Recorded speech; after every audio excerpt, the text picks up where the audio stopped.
Como esse chamado, ou posso dizer que foi um chamado, essa escolha de seguir o caminho de Cristo, o caminho de Deus na Igreja Católica, e por que esse título Padre Capelão? O que é o Padre Capelão? Ok, podemos começar pela primeira parte. Começamos do Carlos. início do princípio, vai lá. Tá certo, Carlos. Enquanto isso, eu vou ligar o meu trator. Pode pegar aí. Quem me conhece pelas comunidades onde eu já trabalhei, já contei essa história. Eu sempre uso a expressão de que eu fui enganado por Deus. Oh.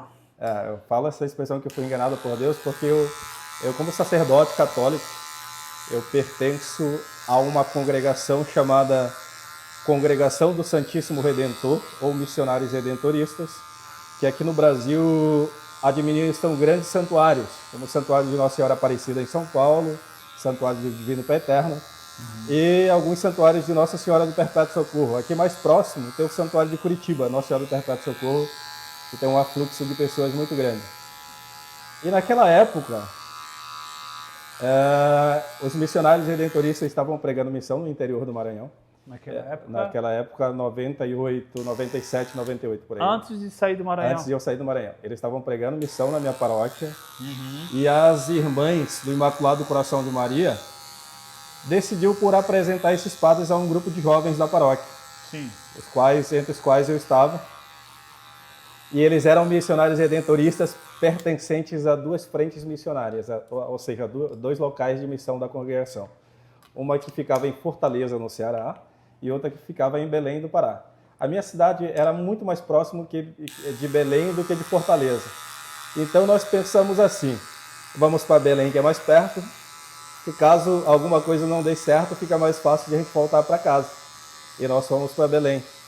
Só que nós não imaginávamos que, na realidade, os padres que trabalhavam em Belém pertenciam a uma sede em Porto Alegre, no Rio Grande do Sul. Então, por conta disso, nós fomos logo transferidos no ano seguinte para o Rio Grande do Sul. E aí, antes nós passamos em Goiânia e viemos para o Rio Grande do Sul para o processo formativo.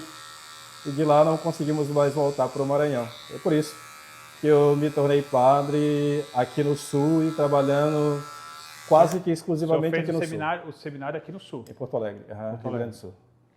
Iniciei em Belém do Pará, passamos em Goiânia, Belém do Pará. E depois viemos para Porto Alegre, no Rio Grande do Sul. Ajudou bastante. Mas existe alguma coisa mística, claro que Deus sempre é místico, né? Que chamou a sua atenção para que o senhor entrasse para a igreja, que decidisse ser um padre? Tem um filme antigo da igreja muito bonito, chamado Molokai, a Ilha Maldita, que é de um padre chamado Damião, que não é aquele Frei Damião do Nordeste, mas é de um padre jesuíta chamado Damião. E nesse filme, esse padre Damião, ele cuidava de rancenianos. E Molokai era uma ilha de leprosário, onde eram enviadas todas as pessoas que contraíam rancenias. E esse padre, ele decidiu dedicar-se ao cuidado com os leprosos naquela ilha, e ele fazia esse trajeto direto da cidade até a ilha, cuidava, atendia e depois voltava para a cidade. Depois, com o tempo, as autoridades da cidade decidiram por não deixar mais ele voltar para a cidade, com medo do contágio.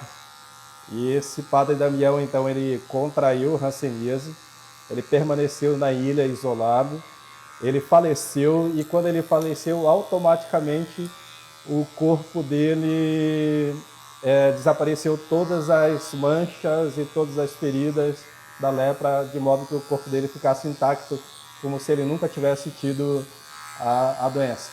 Então, a dedicação daquele padre e esse aspecto do cuidado... Foi ficção? Foi fato real. Foi fato real? E aí, a dedicação daquele sacerdote, a coragem que ele teve, a dedicação dele, e o aspecto de milagre da morte dele, mesmo ele vindo a óbito, mas o aspecto do milagre, de ter sumido todas as marcas da enfermidade, me chamou muita atenção. E a partir daquele momento eu comecei a pensar mais firmemente na ideia de ser padre. Até então frequentava muito a igreja, por ser meus pais frequentarem bastante sempre, ser uma comunidade, uma cidade relativamente pequena, em que na época a grande a animação da juventude era ir para frente da igreja, na praça, pelo menos se não entrasse na igreja, mas ficava na frente da igreja. Sim. Né? Mas essas cidades, quando são menores, assim, a concentração, pelo menos o que a gente vê aqui no sul, né? É uma concentração maior para a linha evangélica, não? Não. Não? O Maranhão, ele foi... São Luís, por exemplo, foi fundada por franceses, depois de ter sido fundada por franceses, ela passou por um processo de colonização com holandeses e portugueses. Então, a cultura portuguesa no Maranhão é muito forte. Então, o catolicismo português veio muito firme para aquela região também. Então, é uma cidade tradicionalmente católica. Sim. Pra vocês terem uma ideia de quando eu comecei a minha juventude até então, a minha cidade teve um único padre que ficou em média 25 anos. 25? Então, a minha experiência de padre na minha paróquia foi de 25 anos, foi daquele padre. Então, era muito firme. Era fácil contar a quantidade de igrejas evangélicas que tinha na cidade. Eu lembro que numa praça tinha a igreja católica, na outra tinha uma Assembleia de Deus, que era a maior, a mais conhecida. Sim. E numa outra avenida, um pouco mais distante, tinha uma igreja batista. Então, eram as 3 igrejas que tinham, né? Mas o fluxo mesmo era católico. Assim, o catolicismo sempre foi a Sim. maioria no Brasil, Aham. né? Tanto que o Brasil é considerado o maior centro católico do mundo, né? Exato. O catolicismo é muito, como o senhor falou, Exato. pela cultura portuguesa, né? Aham. O português trouxe o catolicismo para o Brasil. Exato. Mas existe uma boa concentração em regiões mais pobres, né? Também do evangélico, né? Das igrejas evangélicas, né? Por isso que eu fiz essa pergunta. Mas não é relevante, vamos usar outra situação. O que trouxe o senhor a isso? Então, assim, o senhor se tornou, sentiu a vontade de seguir o caminho de Deus. Sim. E me encontrei, eu lembro que quando eu fiz a Crisma, ao final da Crisma, sempre há uma pergunta que fica implícita dentro da celebração. A Crisma é a renovação do batismo, né? É a confirmação do batismo. Então, se eu confirmei o meu batismo, se eu decidir por professar de fato a fé católica pela maturidade da fé, através do sacramento da Crisma, o que é que eu vou fazer com essa minha fé a partir de então?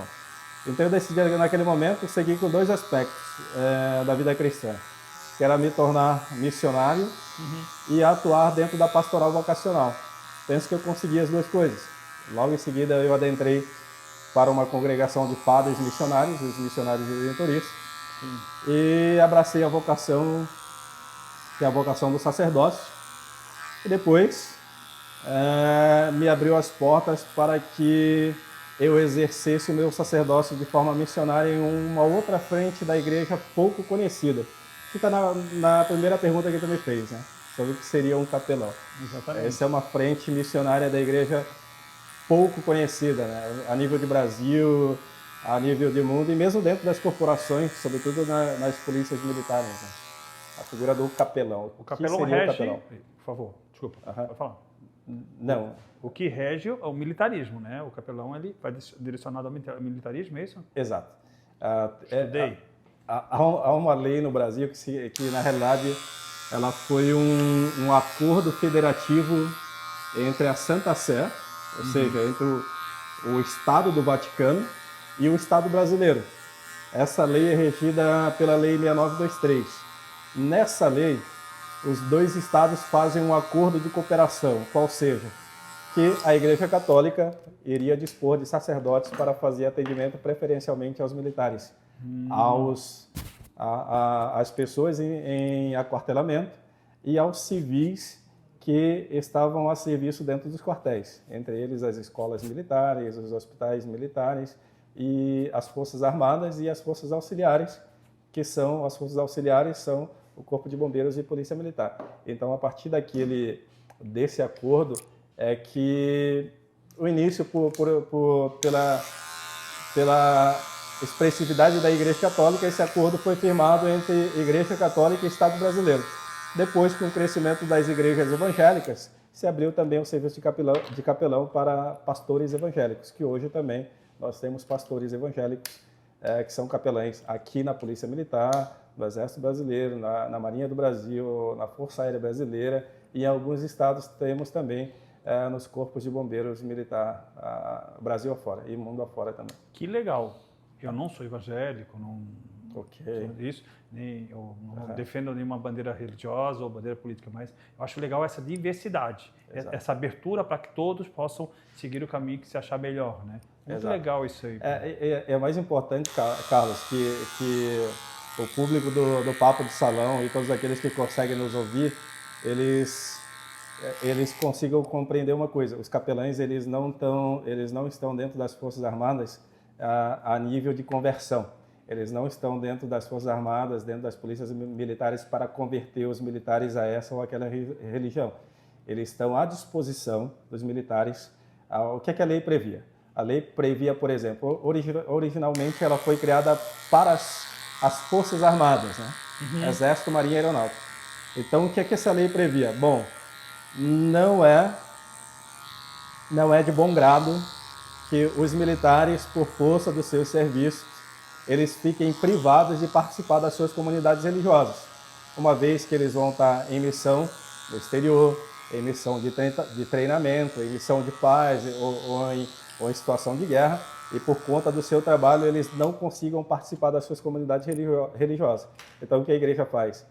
O Estado faz? Ela traz a igreja para estar à disposição dos seus militares, para celebrar os cultos que são ecumênicos, para celebrar as missas, para aqueles que participam da missa catolicamente, para participar dos cultos evangélicos daqueles que pertencem às suas comunidades evangélicas e desejam participar. Os militares, no caso da Igreja Católica, que tem a questão de documentação, de batizados, de casamentos, primeira comunhão e crisma, aqueles militares que não têm esses sacramentos e que precisam de apoio nesses sacramentos, eles conseguem fazê-lo mais facilmente dentro dos quartéis com o próprio capelão. Tá? Então, isso não fere, pensando assim e pensando na origem da lei, a gente vê que isso não fere nenhuma a ideia de Estado laico do Brasil, porque os capelães não estão para conversão nem de seus militares e muito menos de qualquer pessoa que pertença ao Estado brasileiro.